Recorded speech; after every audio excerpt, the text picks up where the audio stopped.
Sino-sino po ba yung mga Team China, mga bossing? Eh, ang sinasabi ho kasi dito, tanggalin ko 'to. Ang sinasabi daw ho dito, mga kababayan, eh, ito, oh. Hmm, asan ba? Ito daw, oh. Naku, sino kaya ang gumawa nito? Hindi ho nanggaling sa amin 'to, kalat po ito sa social media, mga bossing. Oh, kalat po ito sa social media. Sino-sino daw po ang Team China? O, number 1 na daw po diyan sa Team China, si Kurap. Langya kayo kung sino man ang gumawa nito, 'no? O, yan daw po. Si dating Pangulong Duterte 'to, Pinangalanan ng Chinese name, Kurap. Oh, ang sumunod naman daw po, siyempre kung sino, hindi naman susundan niya na kung sino-sino lang. Siyempre, ang susunod daw po yung best friend ng dating Pangulo. Kung di daw po si Bogli. Bakit? Talaga bang Bogli si Buloyski? Biruin mo sila na ho. May mga Chinese name na ho, mga kababayan, no? Oh, si Kurap. Oh, si Bogli. At yung pangatlo naman po, siyempre, anak na tinapa, pati ba naman dito? Ang inilagay yung picture ni Roque. Nakabuka na naman yung bibig. Wala na ba kayong ibang mahanap ng litrato ni Roque na hindi po nakabuka yung bibig? Parang laging susubo ng ano to Ng ano? ng hotdog. Oh. Hindi, syempre, titingnan mo naman yung hulma nung pagkakabilog ng bibig, di ba? O, di ba? O, hindi natin sinasabing Becky si Roque. Lalaki po yan. Okay?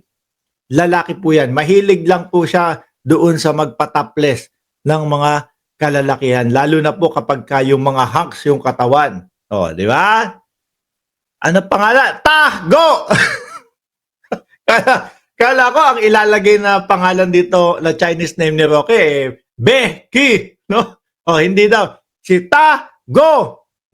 Tago ng tago. Hanggang ngayon po, nagtatago, mga kababayan.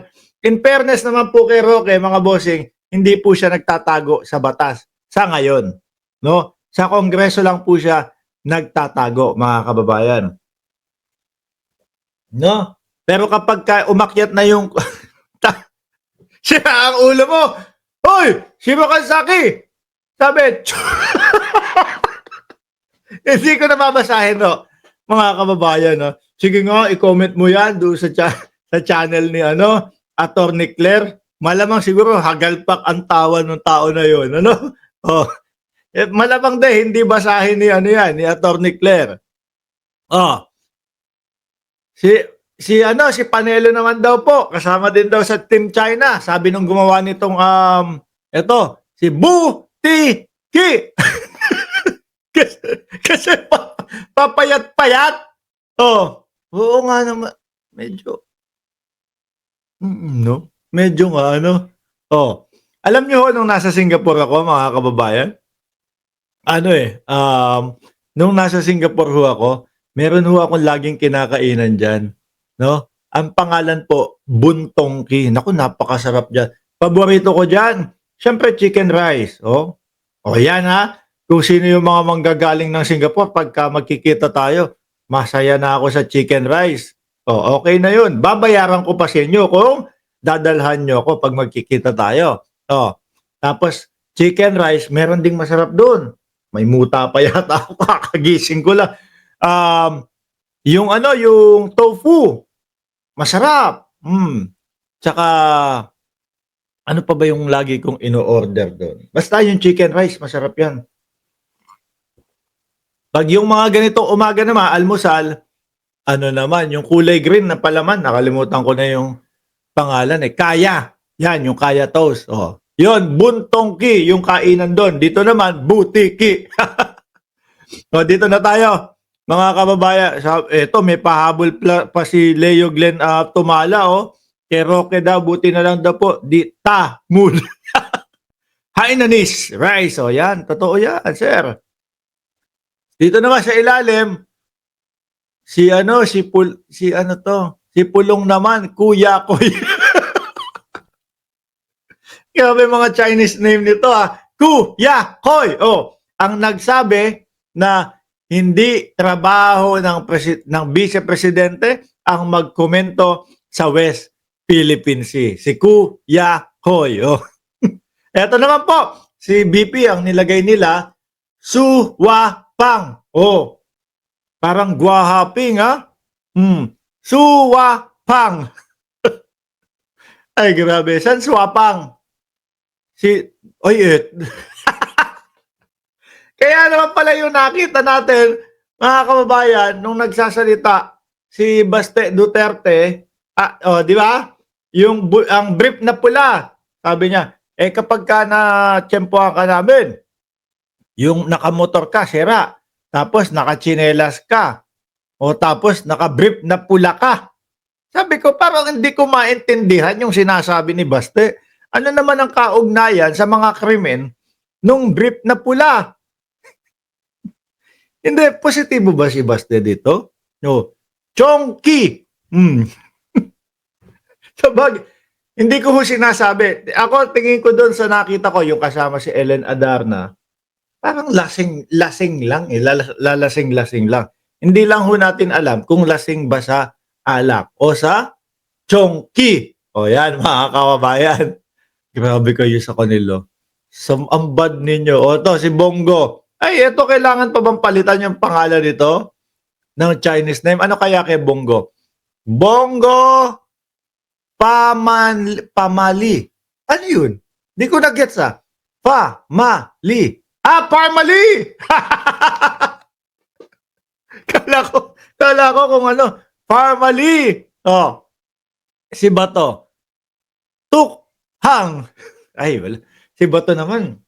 Yan lang ang sasabihin yan.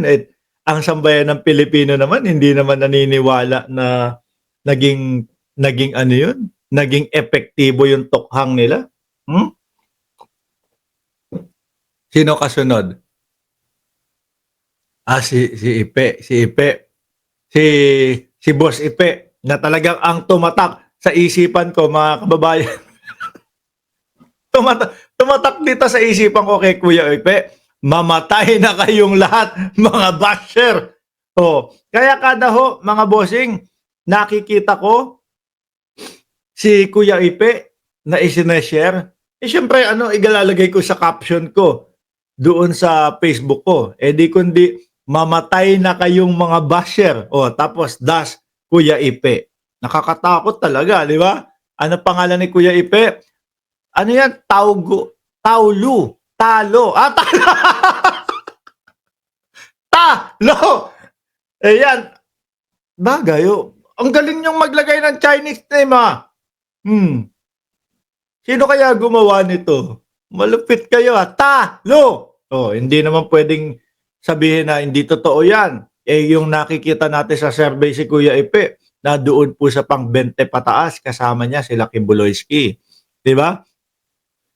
Tama yung nag-isip kay Bastangag. Bataking.